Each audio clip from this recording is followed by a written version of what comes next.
और मध्य प्रदेश में मतदान जारी है। सभी 230 सीटों पर वोट डाले जा रहे हैं। आज सुबह मध्य प्रदेश के पूर्व मुख्यमंत्री और कांग्रेस नेता कमलनाथ ने मतदान किया। कमलनाथ ने छिंदवाड़ा में वोट डाला। कमलनाथ छिंदवाड़ा से कांग्रेस के उम्मीदवार भी हैं। वहीं बुधनी से सीएम शिवराज सिंह चौहान उम्मीदवार हैं। उन्होंने जैतगांव के पोलिंग बूथ से वोट डाला। वो अपने पूरे परिवार के साथ वहां पहुंचे। इसके अलावा बीजेपी नेता कैलाश विजयवर्गीय ने भी सुबह करीब 8 बजे मतदान किया। वह इंदौर 1 सीट से उम्मीदवार हैं। वहीं मध्य प्रदेश के गृह मंत्री और बीजेपी नेता नरोत्तम मिश्रा ने दतिया में मतदान किया। नरोत्तम मिश्र चौथी बार दतिया से बीजेपी के उम्मीदवार हैं।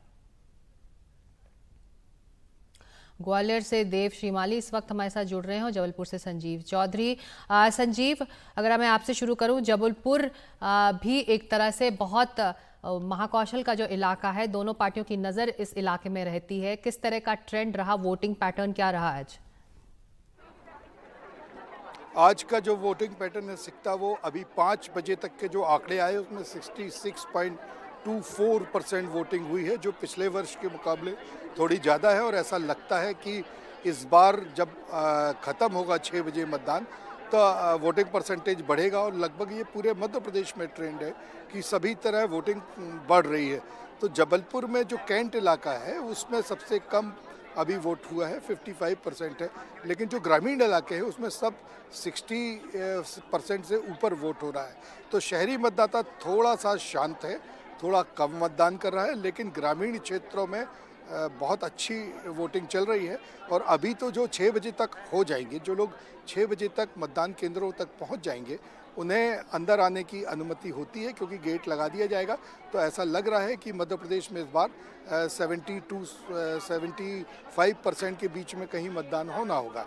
अब ज़्यादा मतदान होने के भी अपने अपने आंकड़े हैं। जो राजनीतिक पंडित हैं वो कहीं ज़्यादा परसेंटेज को होने को सत्ता के पक्ष में लहर बताते हैं, कभी विपक्ष में लहर बताते हैं। लेकिन जितना मैंने कवर किया है इन लंबे समय में, बिल्कुल बिना लहर का चुनाव मध्य प्रदेश में हुआ है। अब किसी भी पार्टी की कोई लहर नहीं थी, वोटर बिल्कुल शांत था, कुछ भी बोलने तैयार नहीं था। और जो ये वोटिंग परसेंटेज आया है, ये जो अब राजनीतिक पंडित हैं जो अपना गणित लगाते रहते हैं, जो अनुमान लगाते रहते हैं, अब उनके लिए भी एक चुनौती होगी कि ये देखा जाए कि बिना किसी लहर के चुनाव में यदि इतना परसेंटेज आ रहा है, ग्रामीण क्षेत्रों में ज़्यादा परसेंटेज आ रहा है, तो इसका क्या मायने हो सकते हैं। अभी मेरी भारतीय जनता पार्टी के अध्यक्ष से बात हुई थी, तो वो तो बड़े खुश हैं कि लाडली लक्ष्मी का जो गाँव में लहर है, जो अंडर करेंट है, वो दिखने लगा, इसीलिए गांव में परसेंटेज वोटिंग का ज़्यादा है। अब क्या हुआ ये तो आज अभी मतपेटियां जमा हो जाएंगी और उसके बाद 3 तारीख को ही परिणाम समझ में आएंगे कि क्या हो रहा है सिकता। जी, देव श्रीमाली इस वक्त ग्वालियर से जुड़ रहे हैं। आपके इलाके में देव श्रीमाली, वो कौन से मुद्दे रहे जो लोगों को घरों से बाहर निकालने में कामयाब रहे होंगे? बिल्कुल सकता जी, ये ग्वालियर चंबल संभाग का इलाका इस बार के चुनाव में सबसे हॉट इलाका रहा।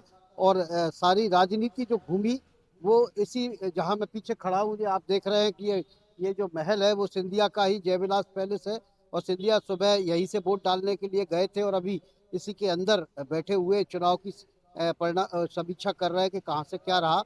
तो ग्वालियर चंबल संभाग में भी बड़ी मतलब एक बड़े आंकड़े के साथ वोट पड़ा है, जिसने सबको एक तरह से चकरा दिया है।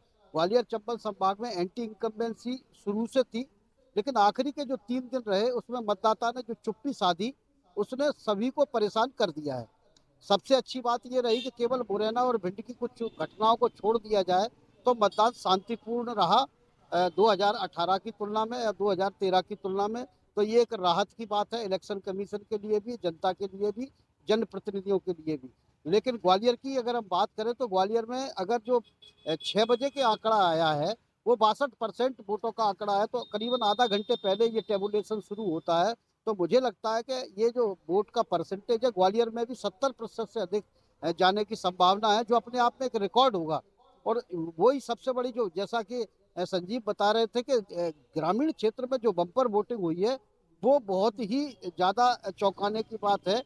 कांग्रेस के लोग इसलिए खुश हैं क्योंकि ग्रामीण पर उनका बहुत फोकस भी था और जातीय जी। ध्रुवीकरण और जातीय जो समीकरण बिठाने का काम कांग्रेस कर रही थी वो। लेकिन बीजेपी भी कहती है कि जो वोट बढ़ा है वो लाडली बहना का वोट है। अब वोट ईवीएम में जा चुका है और 3 तारीख को ही वो बताएगा कि हम किसके पक्ष में इसके अंदर बैठे हुए थे सिकता। बिल्कुल, जनता का फैसला हो चुका है और अब वोटों की गिनती का काम ही अब बाकी है। शुक्रिया इस जानकारी और चर्चा के लिए संजीव चौधरी आपका और देवश्री माली आपका ग्वालियर से।